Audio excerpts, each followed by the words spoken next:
Acontecimientos.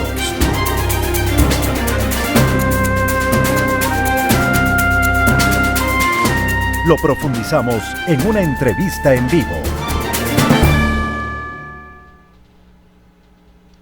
Y a esta hora nos acompaña Carolina Jaramillo. Ella es comunicadora y analista política, y precisamente el tema que queremos abordar con ella es la comunicación gubernamental, la comunicación, cómo la ha manejado el actual presidente de la República. Ha habido varios cambios en su Secretaría de Comunicación, en este espacio importante del gabinete ministerial. Y precisamente ha habido además un debate, una discusión más bien sobre cuánto de los problemas actuales del gobierno nacional frente a la opinión ciudadana y la posición de los ecuatorianos y las ecuatorianas frente a lo que considera debería hacer el gobierno nacional pasa por una estrategia comunicacional o pasa por una deficiencia de una estrategia política. Carolina, muy buenas noches, gracias por acompañarnos, pues sería importante tener sus criterios respecto de este tema. ¿Qué ha fallado en la comunicación del presidente de la República? Muy buenas noches, Rosana. Mucho gusto y un placer acompañarles esta noche en esta entrevista. Tal como usted ha descrito, la comunicación de gobierno es fundamental, no solo como, digamos, no solo como una estrategia, sino como una parte, digamos, medular de cómo debe hacer las cosas un gobierno. La comunicación no parte de la nada, ¿no? La comunicación tiene que ver con la gestión de gobierno, y cuando yo digo esto, lo digo a partir de que la comunicación, a ver, no es un acto que parte de la nada, ya lo dije de inicio, sino que tiene que ver con aquello que debe ser informado a quienes hicimos el acto del sufragio. La comunicación de gobierno, lo decía en otro espacio informativo esta mañana, tiene una particularidad, y es que es la única comunicación política cuyo público objetivo es el total del país, ¿no? A diferencia de los otros tipos de comunicación política que tienen la posibilidad de comunicarse a distintos públicos, de escoger sus públicos, la comunicación de gobierno debe comunicarse con todos y con todas. ¿Por qué? Porque esa es la obligación que tiene un gobierno. Tiene la obligación de comunicarse con todos los mandantes. Cuando evaluamos la comunicación oficial, en este caso del gobierno del presidente Lasso, realmente nos queda debiendo. Pero yo sí quiero hacer una reflexión particular en este caso, porque me parece que el problema que tiene el gobierno no es sencillamente un problema de comunicación. Me parece que es un problema profundo de gestión, porque cuando miramos la gestión del gobierno, me parece que les falta que comunicar. A mí, a estas alturas, después de que ha pasado más de un año de gobierno, me parece que, vamos, que se puede comunicar. Usted hacía una interesante reflexión al inicio de la entrevista y hablaba de la reputación, ¿no? Hablaba de la credibilidad. Y a mí esto me llama inmediatamente la memoria a un concepto fundamental en la comunicación política, y es la reputación de gobierno. La reputación de gobierno tiene por concepto algo muy sencillo, y es la capacidad que tiene el gobierno de cumplir sus compromisos con los mandantes. Y aquí, simplemente para que la audiencia comprenda algo, cada vez que el gobierno ha hecho una oferta y ha cumplido, su reputación es positiva. Y hagamos memoria, cuando el gobierno ofreció la vacunación y cumplió, las cifras del gobierno de aprobación y credibilidad eran buenas, es decir, su reputación era positiva. ¿Por qué? Porque más allá de ser gente que apoya o detractores de gobierno, hubo un cumplimiento de un compromiso. Por lo tanto, la evaluación que hacemos del cumplimiento de ese compromiso es positiva. Pero ahora, cuando Carolina, hay incumplimientos constantes, nosotros calificamos mal y desaprobamos. Entonces, lo que vemos luego del proyecto de vacunación es un incumplimiento constante de las ofertas de campaña. Dígame, Rosana. Ahora, Carolina, precisamente iba yo a este aspecto, ¿no? Que la caída de la aprobación del presidente de la República coincide con una lista de desaciertos que lo hemos visto, lo hemos escuchado, hemos podido observar también un comportamiento del presidente de la República quizás improvisado. La gestión misma de la comunicación es parte de esto, pero también es una consecuencia, que es lo que usted nos manifestaba.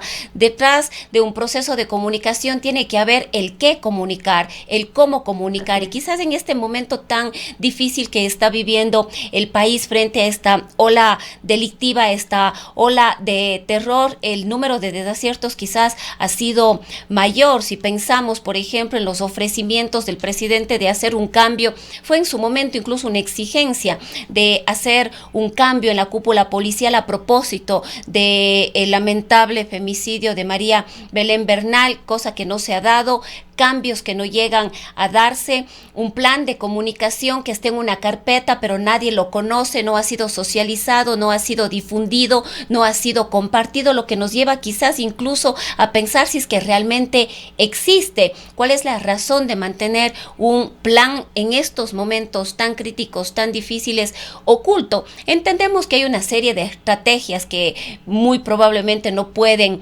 divulgarse precisamente porque requieren mantenerse en secreto o cuidadas frente a ciertas acciones de la delincuencia, pero hay otros elementos que necesariamente deben ser compartidos, sobre todo con las instancias que deben ser parte y compartir. Se me ocurre pensar en los gobiernos autónomos descentralizados y en general la misma sociedad.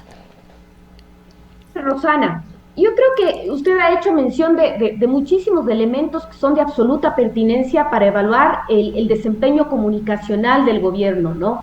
Incoherencia, indisciplina, en las formas de comunicar, y me parece que también esto tiene que ver no solo con una falta, digamos, de estrategia comunicacional, sino también, digamos, con la falta de gestión, la falta de ejecución de políticas públicas.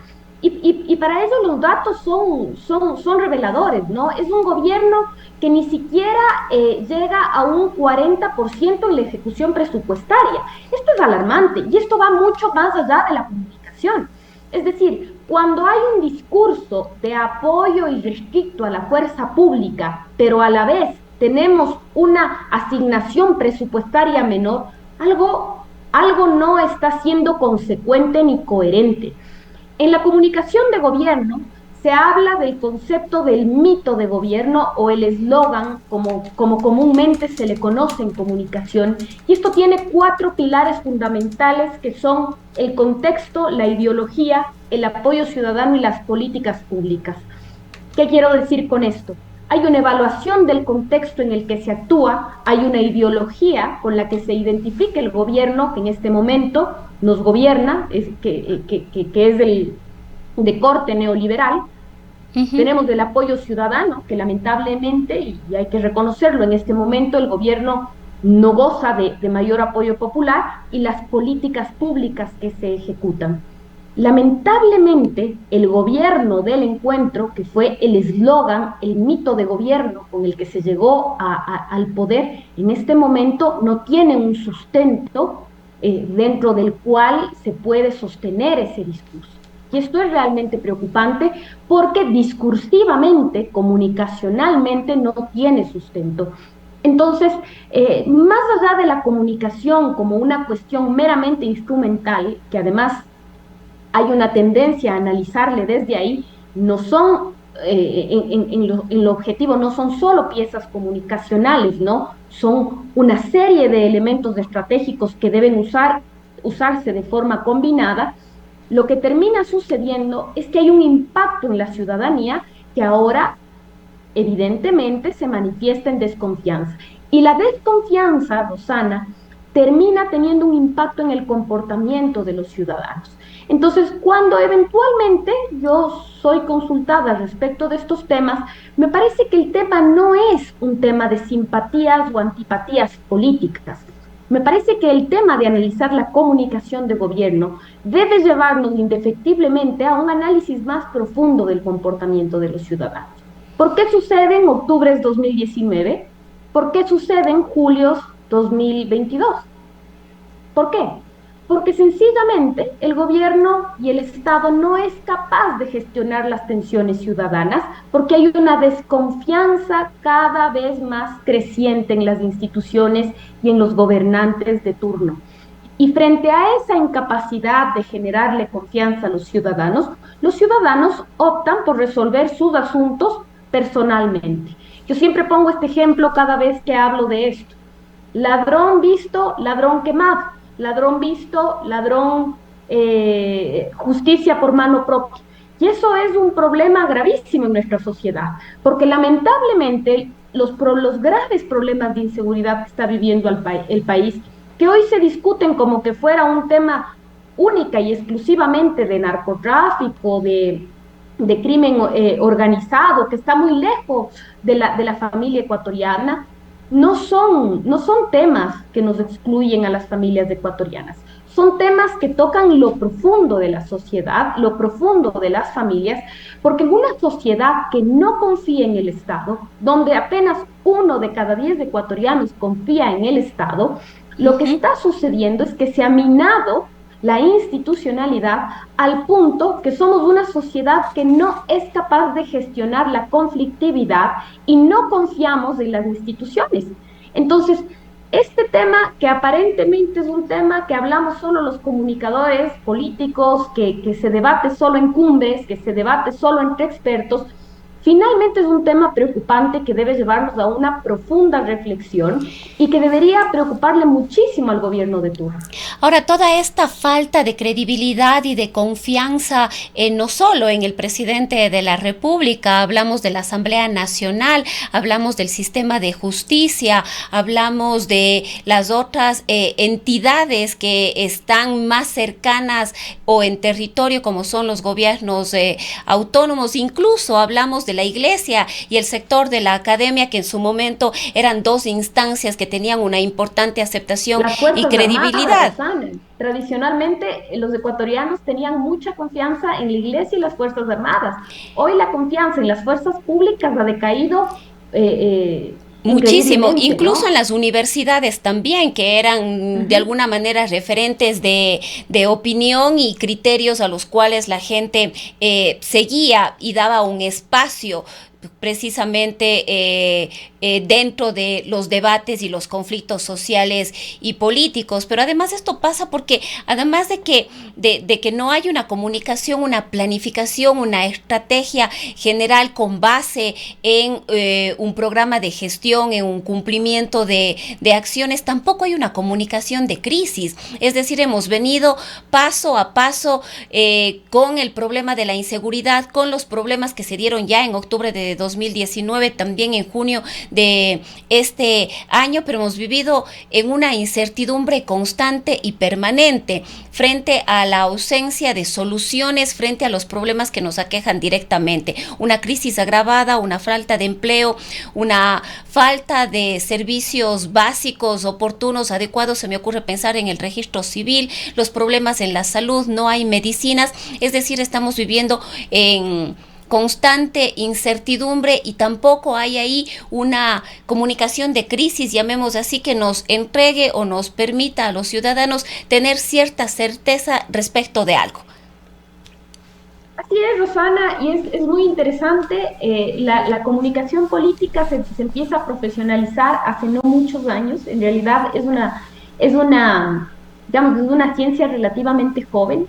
Una de sus ramas es precisamente la comunicación en crisis, y existen pocos expertos en esta materia. Uno de ellos es Mario Riorda, es un académico argentino, y él ha teorizado mucho sobre comunicación en crisis, y es muy interesante cuando uno lee sobre comunicación en crisis, aprende sobre comunicación en crisis, y es realmente preocupante el manejo de las crisis, sobre todo en el Ecuador, porque sin duda una de las mayores crisis que se ha vivido a nivel mundial fue la pandemia del COVID-19, y yo pienso definitivamente que lo que estamos viviendo ahora con el tema de seguridad es y demanda un manejo de comunicación en crisis de parte del gobierno. pero creo definitivamente que no es lo que está pasando. Lo que estamos viendo ahora es una, yo pienso que es un intento, ¿no? De hacer algo de comunicación oficialista respecto de cómo se está manejando el tema de seguridad por parte del presidente. Hay unas diferencias bastante marcadas ahora que ha asumido un nuevo secretario de comunicación dentro del gobierno del presidente Lazo. Se nota una diferencia. Yo creo que se ha puesto sobre los hombros del presidente asumir el mando de la crisis. Seguramente hay decisiones estratégicas detrás de esto, muy deliberadas seguramente, pero me parece que ahí se corren muchos riesgos, ¿no? Porque definitivamente, y esta es una máxima para quienes conocemos de comunicación en crisis, las crisis no se resuelven, las crisis solo se pueden gestionar, porque nadie, y en esto hay que ser muy honestos con los ecuatorianos, nadie puede saber cuándo esta crisis de seguridad en el país va a terminar. Cuando hacían anuncios triunfalistas hace pocas horas, amanecíamos en Quito con el amotinamiento en el centro de detención del El Inca, Inca. por ejemplo. Entonces, lamentablemente, cada vez que salgan a decirnos que todo está bajo control, probablemente o muy probablemente vamos a tener más muertos, más heridos, amotinamientos o incidentes de seguridad en las ciudades. Entonces, yo creo que es lamentable lo que está viviendo el país, pero es aún más lamentable que no haya, digamos, una decisión consciente, deliberada, digamos, ¿no? De armar equipos de expertos que puedan asesorar al gobierno respecto de esto. Y me parece que no debe ser una decisión para transmitirle al país cuestiones falsas, ¿no? O en demasía producidas, porque no sirve de nada armar estos videos con efectos especiales, transmitiendo un liderazgo que no se tiene. Yo leía en redes sociales que se está aplicando la estrategia parecida a la del presidente Bukele. Parece que sí, porque el tipo de fotos, el tipo de textos, el tipo de lenguaje, el tipo de contenido se parecen mucho.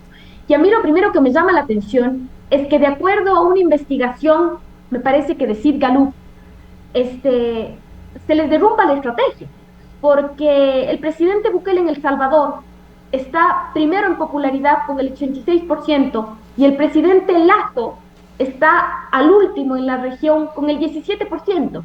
Entonces, en comunicación no existen recetas que se puedan copiar y pegar en los distintos países, porque en comunicación de gobierno se necesita evaluar, como ya lo decía hace unos minutos en esta entrevista, el contexto, la ideología, las políticas públicas y el apoyo ciudadano. El apoyo ciudadano está a decenas de puntos de distancia entre el presidente Bukele y el presidente Lazo. Y yo creo que lo mínimo que hay que hacer en este momento con el Ecuador es transmitirle a los ciudadanos certidumbre. Si se están tomando decisiones acertadas, hay que transmitirle información que le dé certidumbre a los ciudadanos respecto de los temas de seguridad. No se puede jugar con pequeños triunfalismos, ¿no? Hay tanta desinformación y en este momento, yo lo decía también en un espacio en esta mañana, en este momento por alguna razón se ha decidido poner de carne de cañón al señor presidente. Hoy circulan decenas de fotos del presidente en el helicóptero presenciando el derrocamiento En los de puestos de cárcel, mando. en todos los puestos de mando.